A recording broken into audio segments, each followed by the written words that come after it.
Kementerian Pendidikan bakal melaksanakan program pembaharuan di Universiti Malaysia Kelantan melibatkan program 2+2 yang bertujuan melahirkan pelajar berkemahiran dalam bidang keusahawanan. Menurut Menteri Pendidikan kedua, Datuk Seri Idris Yusof, program itu bakal dilaksanakan dalam tempoh 2 minggu.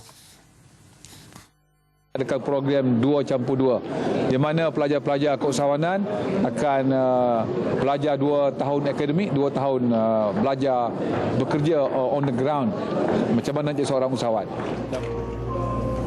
Beliau ditemui sempena anugerah kecemerlangan Sijil Pelajaran Malaysia SPM tahun 2014 di Putrajaya.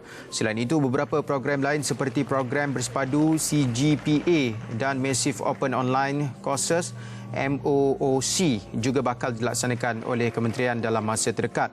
Tambahnya lagi, pelancaran PPPMPT 2015-2025 merupakan lonjakan pertama dalam melahirkan graduan yang berciri keusahawanan, holistik serta berupaya menjana pekerjaan bagi menentukan masa depan negara.